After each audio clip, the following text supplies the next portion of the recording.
بسم اللہ الرحمن الرحیم ایاک نعبد و ایاک نستعین۔ مریم صاحبہ، آپ سے صرف ایک چیز کہنی ہے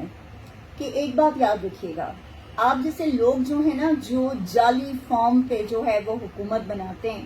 یا جو اپنی سیٹ بھی نہیں جیت سکتے اور آ کر وزیر اعلیٰ کی کرسی پر بیٹھ جاتی ہیں،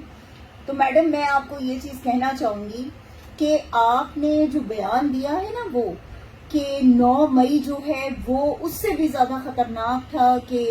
جو انڈیا نے جو ہے حملہ کیا ہے پاکستان پر، وہ تو یہ تو بیسیکلی آپ کے اس مائنڈ سیٹ کو ظاہر کرتا ہے کہ جس پہ پوری قوم جو ہے وہ کہتی ہے کہ آپ لوگ تو ہیں ہی وہی کہ جو مودی اور جندال جیسے لوگوں کو جو ہے وہ دعوتوں پہ بلا کے اور اپنے ملک کے دشمنوں کو جو ہے اپنے ملک میں بغیر ویزا کے جو ہے وہ آنے کی اجازت دیتے ہیں۔ تو بیسیکلی جو کہا جاتا ہے کہ مودی کا جو یار ہے غدار ہے، وہ تو واقعی میں آپ ثابت کر رہی ہیں۔ آپ کو کیوں جو ہے انڈیا کا حملہ جو ہے وہ کم لگے گا، چھوٹا لگے گا؟ اس لیے کیونکہ انڈیا میں تو آپ کی تجارت ہے، انڈیا میں تو آپ کا کاروبار ہے، انڈیا سے تو آپ کی دوستی ہے۔ تو جب بھارت سے آپ کی دوستی ہے، جب مودی سے آپ کی دوستی ہے، جب جندال سے آپ کی دوستی ہے، تو آپ ان کے حملے کو کیسے برا بھلا کہہ سکتی ہیں، کیسے کنڈیم کر سکتی ہیں؟ آپ نے تو مذمت بھی نہیں کی اس حملے کی، آپ تو اس دوران بالکل غائب رہی، کیونکہ آپ کا تو کوئی تعلق واسطہ پاکستان کی معیشت سے یا پاکستان کے استحکام سے تو جڑا ہوا ہی نہیں ہے۔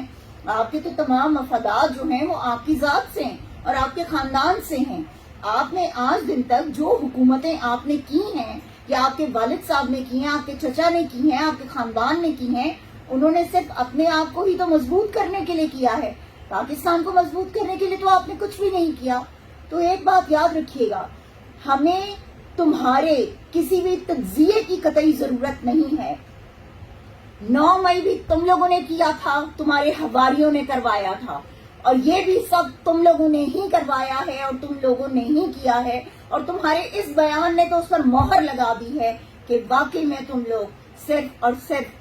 بھارت کے دوست ہو اور تم لوگ مودی کے دوست ہو، اور ہم پاکستانیوں کے لیے مودی کا جو یار ہے وہ غدار ہے، اور تم لوگ غدار وطن ہو، تم لوگ غدار ہو کہ جنہوں نے اس ملک کو سوائے نقصان کے اور کچھ نہیں پہنچایا۔ محب وطن پاکستانی وہ ہیں جنہوں نے انڈیا کے خلاف آواز اٹھائی، محب وطن پاکستانی وہ ہیں جنہوں نے انڈیا کے خلاف وہ جنگ لڑی، محب وطن پاکستانی وہ ہیں جنہوں نے مذمت کی، جو وہاں پر کھڑے ہوئے۔ محب وطن پاکستانی عمران احمد خان نیازی قیدی نمبر 804 ہے، جس نے وہاں سلاخوں کے اندر سے بھی بیٹھے ہوئے اس نے ایک ٹویٹ کیا، اور جس ٹویٹ پر پوری قوم اکٹھی ہو گئی اور پوری قوم نے انڈیا کے خلاف جو ہے وہ جنگ لڑی۔ تو تم لوگ ہمیں بتاؤ گے کہ ہم غدار ہیں یا کون محب وطن ہے؟ محب وطن پاکستانی وہ ہیں کہ جو پاکستان میں رہتے ہیں، جو پاکستان کے لیے اپنی جان بھی دے سکتے ہیں اور پاکستان کے لیے آواز بلند کرتے ہیں۔